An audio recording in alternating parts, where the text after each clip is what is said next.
y las dos terminaron con decenas de miles de armas en sus arsenales nucleares. No podemos detener el progreso y nos piden que lo hagamos. Me aterra pensar que ese progreso siga su curso y que suceda en un país menos comprometido con la paz que nosotros. Oppenheimer, en cambio, no consideraba que la carrera armamentística representara el progreso. Su oposición al proyecto de bomba de hidrógeno de Edward Teller y las dudas que plantearon sus simpatías por el comunismo desembocaron en la anulación de su autorización de seguridad durante una vista organizada por el gobierno que se celebró en 1954. Nunca debió testificar contra Oppenheimer. Creo que todo el proceso contra él fue un terrible error por parte del gobierno de los Estados Unidos. Cuando lo supe me disgusté mucho.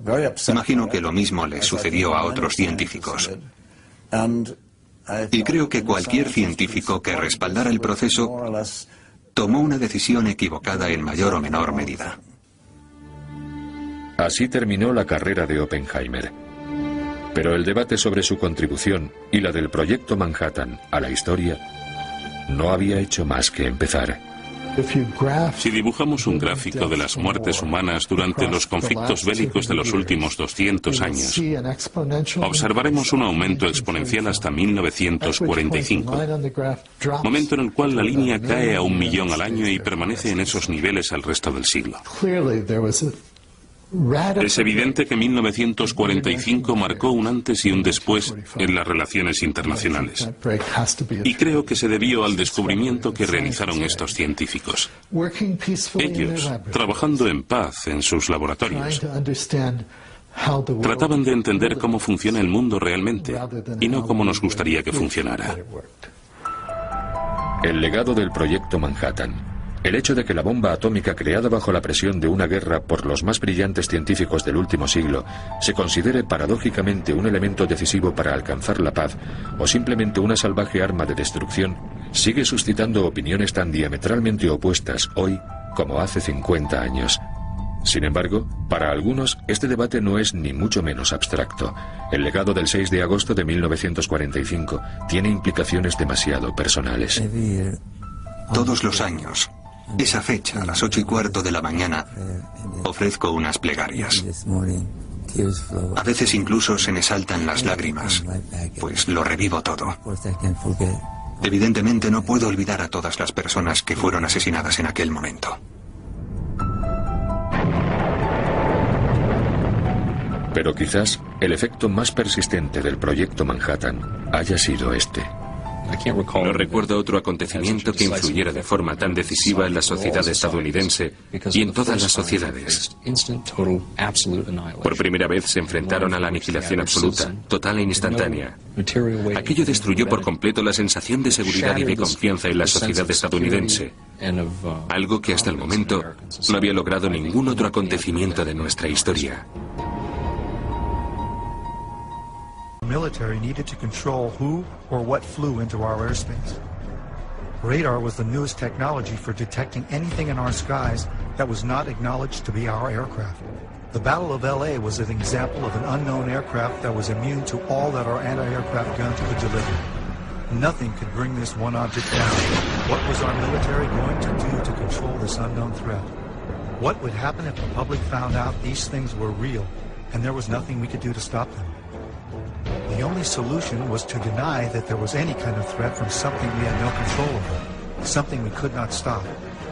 The solution included an official denial that would last over 60 years. The Air Force and the CIA hired and commissioned the top astronomers, scientists, and experts of those times to become the authorities on the subject of UFOs.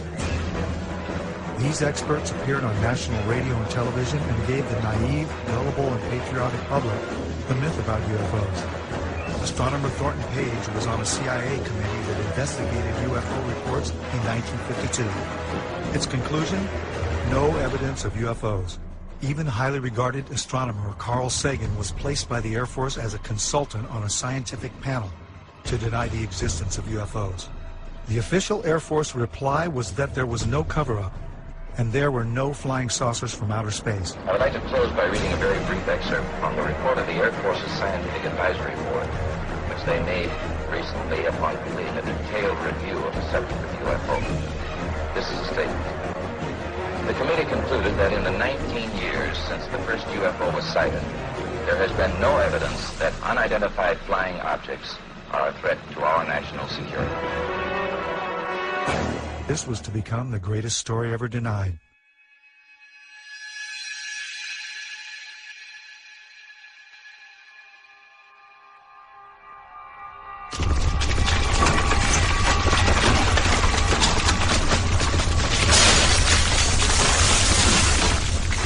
Like many other people in Los Angeles, my brother and I were devastated by the Northridge earthquake.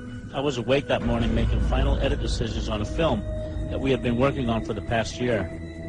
Our film and video editing studio was destroyed, so we had to finish cutting the film at one of the labs in Burbank. We didn't realize that the earthquake was only the beginning of what would become one of the many life-changing events that were about to unfold.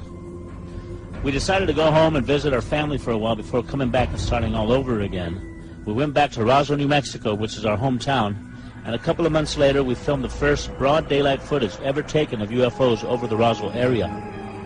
We compiled an enormous archive of broad daylight UFO activity at Midway, which is where we all grew up, and which is located just 9 miles south of Roswell. Midway is also the place where the rods phenomenon was discovered. A mysterious object has been caught on tape over Albany, New York. It looks suspiciously like a missile. Is that possible? Yeah, that's pretty scary over a commercial airport, but I don't know, whatever it is, it was going very fast, it was above the clouds, and it was hundreds of feet in length. So the FBI has seen this tape? Yeah, they took it from me, and it's on its way to Washington to be analyzed. Now, what do you think it is? I mean, just looking at it, are you calling it a UFO, or are you calling it a missile? What does it look like to you?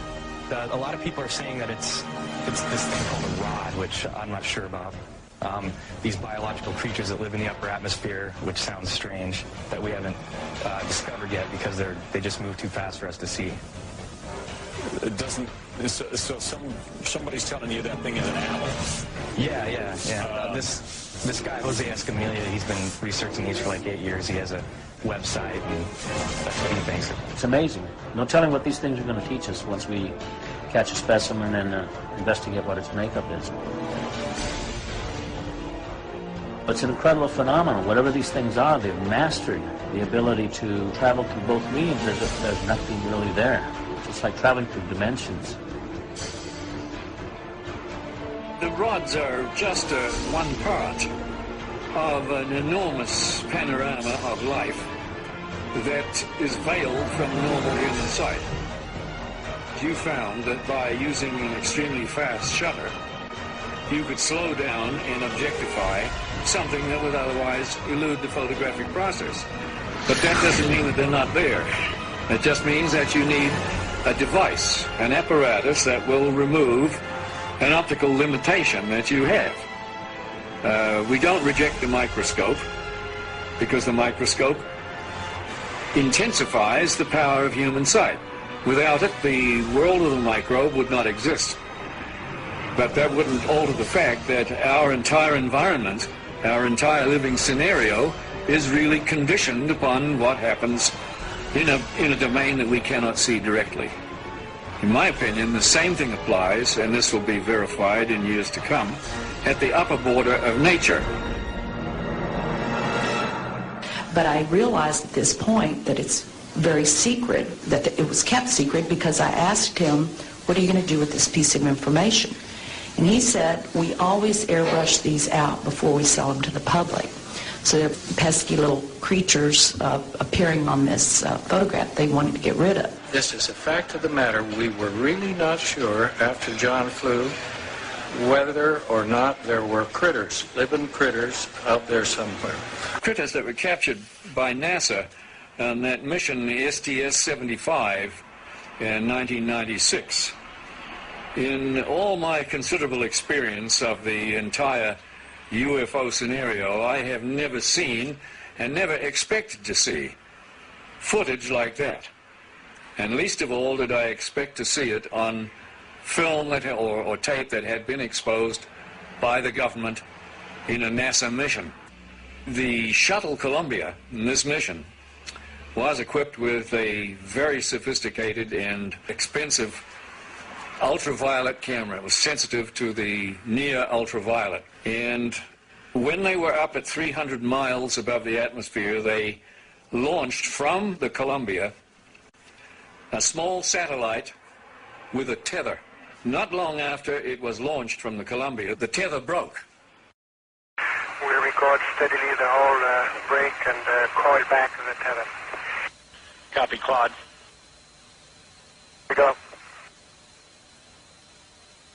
Again, this is a view of the satellite. Well, if it had to break, it did it in the right place. And you see on this astonishing film, you see the satellite go drifting far astern of this orbiting Columbia.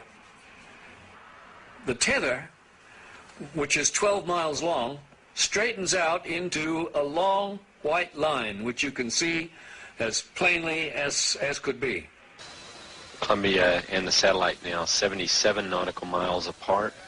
Now, while this is all going on, a whole covey of UFOs, perhaps 36 of them, manifest to this ultraviolet camera, and they begin moving around and circulating, looking for all the world like something in an aquarium tank.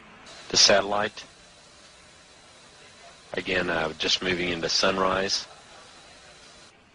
Now, Houston, of course, down on the ground, is getting this feed from the Columbia, and they ask the astronauts in the shuttle, what can they see? What is it they can see?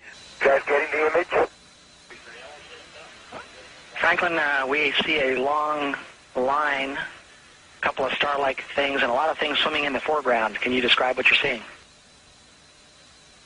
Well, the long line is a tether, and there's a little bit of debris that kind of flies with us. It is like a brilliant white bar. It looks like a neon sign, and it's 12 miles long. Now, what this does is give you a sort of cosmic ruler by which you can get an idea and an estimate of the diameter of the UFOs that are flitting around down there. Now, when you see them go behind the tether, that means that you can use that tether like a ruler to measure their diameter. And those things that are down there going behind the tether are between 2 and 3 nautical miles in diameter. One of the things you see over and over again is you see UFOs materialize into the ultraviolet while you watch. You see them come from out of nowhere to the point where they are returning a response to the camera. You also see them dematerialize while you have them under observation. There's 2 of the central things that have gone on with UFOs since day one: materialization and dematerialization.